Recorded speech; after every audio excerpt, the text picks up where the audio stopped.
बेटा हुण आपां 10वीं क्लास का अध्याय 5 अंक गणितिक लड़ियाँ AP सीरीज़ अर्थमैटिक प्रोग्रैशन दी अभ्यास 5.2 शुरू करन जा रहे हैं। 5.1 में असीं सीखिया सीगा कि किहड़ी लड़ी अंकगणितिक है या नहीं है, अंकगणितिक लड़ी के अगले 4 पद पता करने, सांझा अंतर या पहली रकम पता करनी, इस बारे अच्छी तरह जानकारी प्राप्त कर ली है। हुण साडे कोल एक सवाल है जिहदे विच सानूं A, D, N ते EN बारे कुछ टर्म्स ने। 4 टर्म्स के विचों 3 टर्म्स सानूं दित्तियां गई ने, चौथी दे विच डैश लगा जिहड़ी कि असीं पता करनी है। इस नूं सॉल्व करन तो पहलां एक चीज़ नूं समझना बहुत ज़रूरी है बेटा। मैं तुहानूं समझाया सीगा कि जिहड़ा EN है, जिद्दां अंकगणितिक लड़ी है जिहड़ी AP सीरीज़ जिहनूं आपां बोलदे हां,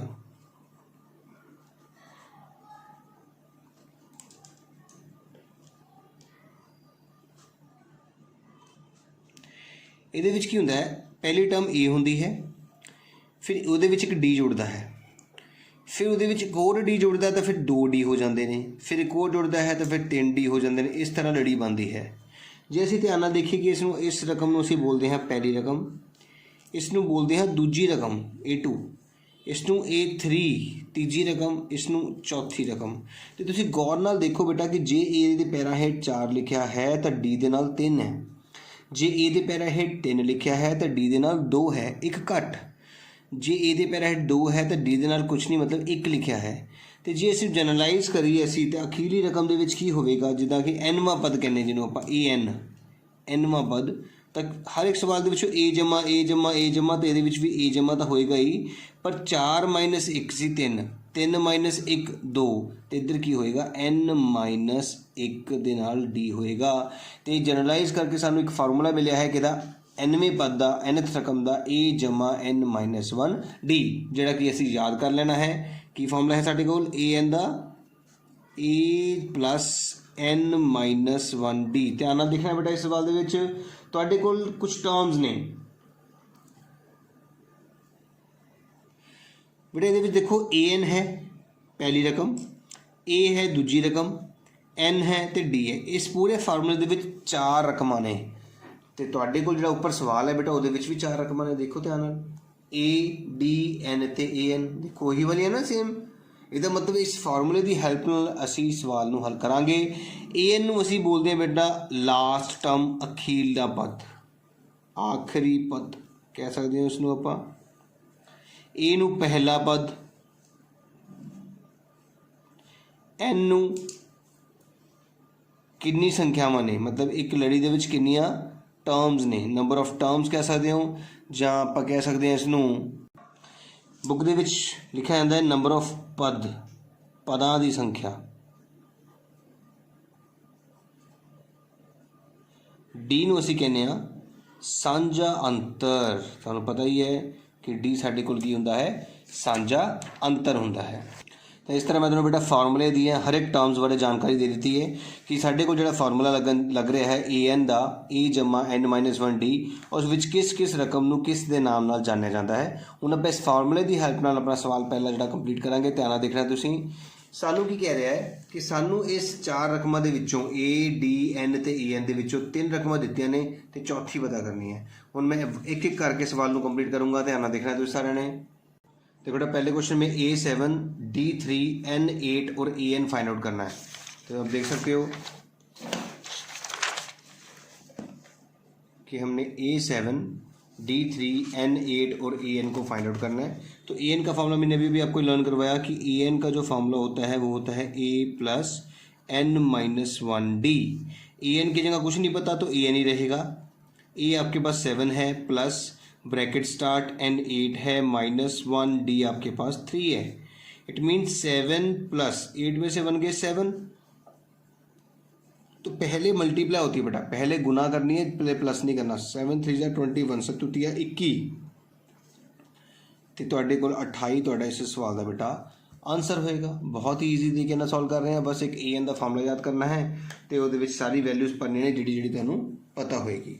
दूजा सवाल देखो जिहड़ा दा, हुण देखो बेटा सानूं A पता है, N पता है, AN पता है तो D पता करना है। देखो AN कितना है साडे कोल 0, इहदी थां पूरा 0 लिख लिया, बराबर A - 18 लिख लिया गया, जमा एन ਤੁਹਾਨੂੰ 10 पता है 10 भर लिया माइनस एक ब्रैकेट ਦੇ ਬਾਹਰ डी लिख लिया क्योंकि डी ਸਾਨੂੰ नहीं पता ਸੀਗਾ।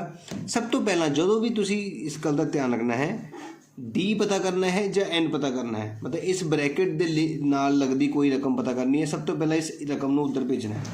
तो माइनस का 18 जो उधर गया था कितना हो गया प्लस का 18 बराबर 9 डी 9 जाके भाग करेगा 18/9 डी के बराबर आ गया तो मतलब डी कितना होएगा 2 होएगा क्योंकि 9 दूनी 18 होंदा है। इस तरह साढ़े को डी का मुल भी प्राप्त हो गया है। हुण तीजा भाग करन जा रहे हैं। हुण तीजे सवाल 'च बेटा देखो ए सानू नहीं पता डी एन तो ए एन पता है। तो हुण देखो ए एन साढ़े को -5 असीं -5 भरांगे बराबर ए सानू नहीं है पता तो ए ही रहेगा जमा ब्रैकेट शुरू एन की थां 18 भरिया है -1 तो डी की थां बेटा -3 है। इस करके इसको ब्रैकेट में लिखांगे। याद रखना है कोई भी माइनस की रकम पुट कर रहे हो तो ब्रैकेट जरूर लगानी है। -5 बराबर ए की थां ए लिखा है जमा की थां जमा पाया है 18 के विचों 1 गया 17 ब्रैकेट के विच -3 का मतलब होंदा है कि 17 ते 3 गुणा करनी है। इस गल का ध्यान रखना है बेटा कि ये ब्रैकेट का मतलब होंदा है गुणा करना। तुसीं घटाना दी हो 17 चों 3 क्योंकि माइनस लगा है 17 नूं 3 नाल गुणा की जाऊगी। इत्थे -5 बराबर ए 17 ती 51 नाल माइनस लगा है तो माइनस दे 51 आउणगे। -51 नूं हुण ए ने उस घरे भेज देना है तो इधर 51 की कर रहा है माइनस तो उधर जाके की करेगा प्लस। तो -5 के कोल जो 51 गया तो प्लस कर गया बराबर ए उस घर में कला रह गया सज्जे हथ। 51 प्लस का है 5 माइनस का है तो सारे पता है प्लस माइनस माइनस होंगी है तो 46 तुहाडे कोल ए का आंसर आ चुका है। ए का मूल साडे कोल कितना होएगा 46 होगा। हुण चौथे भाग दे विच देखो ए गिवन है डी पता है एन नहीं पता तो ए एन पता है। ए एन की थां असीं 3.6 भर लिया है बराबर ये साढ़े को माइनस दी 18.9 ने बराबर सॉरी जमा एन तो नहीं पता है तो डी साढ़े को 2.5 है। हुण ध्यान नाल देखना बेटा सारा ने मैं तुहानूं कहा कि जो भी इस ब्रैकेट के नाल लगती कोई रकम पता करनी हो सब तो पहला तुसीं इस रकम को उधर भेजना है तो 3.6 के कोल 18.9 जाएगा तो माइनस तो की बन जाएगा प्लस बन जाएगा 18.9 बराबर की रह गया n-1 ते 2.5। इस गल का ध्यान रखियो। हुण आपां 18.9 दे विच 3.6 जोड़ांगे 18.9 दे विच 3.6 जोड़न जा रहे हैं।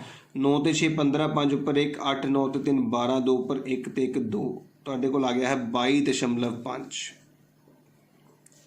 बराबर n-1 ते 2.5। हुण 2.5 थल्ले आ जाऊगा ठीक है 22.5 बटा 2.5 के बराबर आ गया n-1 के ठीक है। हुण तुसीं की करना है ध्यान देखो दशमलव तो बाद कितने अखर ने 1 थल्ले भी दशमलव तो बाद कितने अखर ने 1। जे कदे भी तुहाडे कोल दशमलव वाली संख्यावां उपर भी होवे ते नीचे भी होवे मैं जान के चेंज कर रहा है। दशमलव तो बाद देखो कितने अखर ने 2 दशमलव तो बाद कितने अखर ने 2 फिर दशमलव तो दशमलव आपस में कट्टे जाते हैं तो अगले भाग में तुसीं दशमलव छड्ड के रकमां लिख सकते हो। मेरी गल समझ आई।